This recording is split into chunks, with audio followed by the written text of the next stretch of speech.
Mari kita berdoa. Ya Allah Bapa, dalam nama anak-Mu Yesus Kristus, kami memuji, memuliakan-Mu, dan memohon tuntunan dan bimbingan-Mu untuk memperkenankan kami boleh mendengarkan firman-Mu dan mentaatinya. Amin. Selamat pagi saudara-saudaraku dan selamat berbahagia untuk hari ini.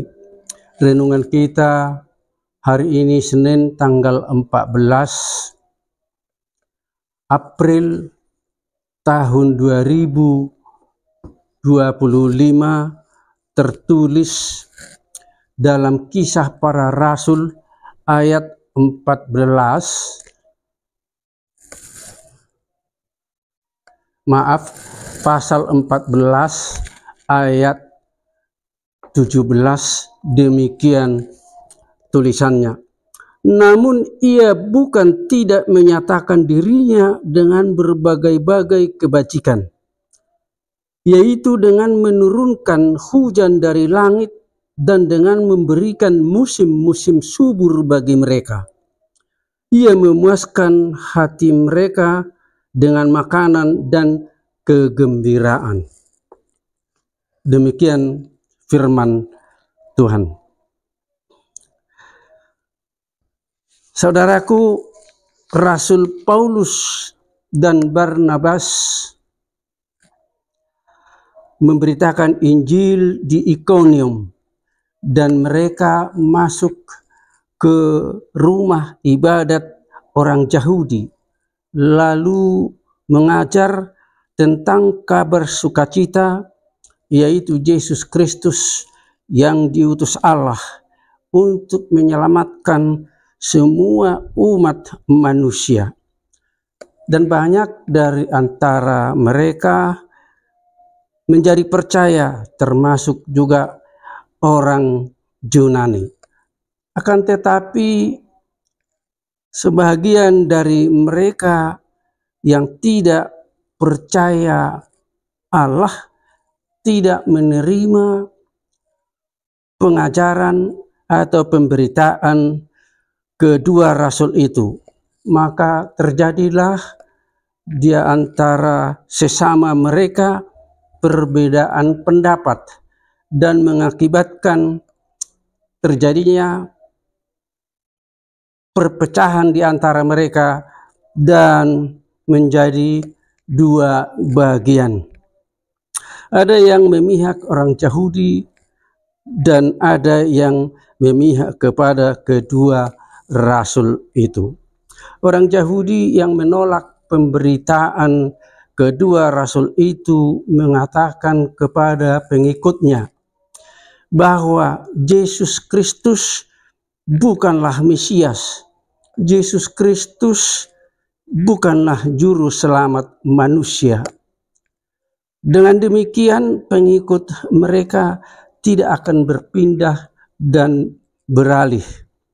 Akibat dari perpecahan itu, orang Yahudi dan orang yang tidak percaya kepada Allah dan pemimpin-pemimpin mereka bersepakat untuk menyiksa dan melempari dengan batu kedua rasul itu, supaya mereka tidak dapat lagi memberitakan Injil di tengah-tengah orang Yahudi dan pengikutnya yang tidak percaya kepada Allah. Dan hal ini menjadi kemenangan dan sukacita bagi mereka, sehingga kehidupan kebiasaan lama mereka terus dapat berjalan seperti biasanya. Namun kasih Allah ada pada kedua rasul itu, dan mengetahui niat jahat orang Yahudi dan pengikutnya, sehingga kedua rasul itu menyingkir ke kota-kota yang ada di daerah Likaonia, yaitu kota Listra dan Derbe. Rasul Paulus dan Barnabas di Derbe dan di Listra memberitakan Injil, dan di Listra itu ada seorang yang lumpuh sejak lahir.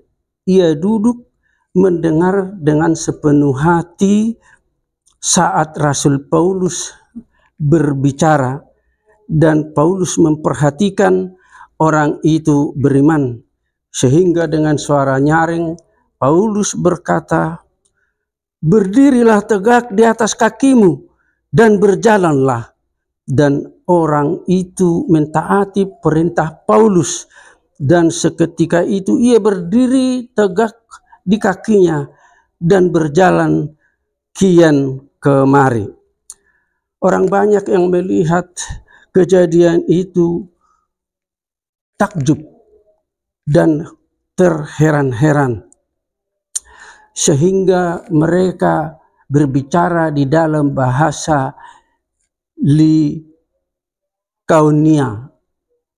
yang mengatakan bahwa Barnabas itu Zeus, artinya pemberi hujan, dan Paulus itu disebut Hermes, pemberi makanan. Maka datanglah imam dewa Zeus dan orang banyak membawa lembu-lembu jantan dan karangan-karangan bunga yang indah-indah untuk dipersembahkan kepada kedua rasul itu. Paulus dan Barnabas mengetahui hal itu, sehingga mereka mengoyakkan pakaiannya dan mereka bersedih. Lalu kedua rasul itu datang ke tengah-tengah orang banyak dan berteriak dengan keras, "Kami ini adalah manusia sama seperti kalian. Kami ada di sini memberitakan atau memberitahukan Injil, kabar baik, supaya kamu meninggalkan kebiasaanmu yang sia-sia ini dan percaya kepada Allah yang hidup, yang menciptakan langit, bumi, dan segala isinya." Saudaraku yang baik hati, nas kita hari ini memberitahu bahwa sejak penciptaan Allah atas langit, bumi, dan segala isinya, manusia itu bebas melakukan segala apa yang diinginkannya. Allah mengetahui itu semuanya, namun tetap mengasihi manusia itu. Ia menyatakan dirinya dengan menurunkan hujan dari langit dan memberi musim-musim subur untuk kehidupan manusia itu sendiri. Sayangnya manusia sering mengabaikan kebajikan Allah yang mengasihi dan memelihara serta memberikan segala kebutuhannya. Dengan demikian semestinya manusia itu segera datang kepada Allah untuk sujud menyembahnya. Saudaraku yang baik, bagaimana dengan kehidupan kekristenan kita saat ini yang disebut Israel baru? Sudahkah kita benar-benar pengikut Kristus yang sejati? Allah telah mengutus anak tunggalnya, Yesus Kristus, untuk keselamatan kita. Mari percaya kepadanya. Kita berdoa. Bapa Allah yang kasih, terima kasih atas firman-Mu yang kami dengar hari ini. Teguhkanlah iman percaya kami kepada anak-Mu Tuhan Yesus Kristus. Bapa kami yang di sorga, dikuduskanlah namamu, datanglah kerajaanmu, jadilah kehendak-Mu di bumi seperti di sorga. Berikanlah kami makanan pada hari ini, dan ampunilah kami akan kesalahan kami, seperti kami juga mengampuni orang yang bersalah kepada kami. Dan janganlah membawa kami ke dalam pencobaan, tetapi lepaskanlah kami daripada yang jahat, karena Engkaulah yang punya kerajaan, dan kekuasaan, dan kemuliaan, sampai selama-lamanya.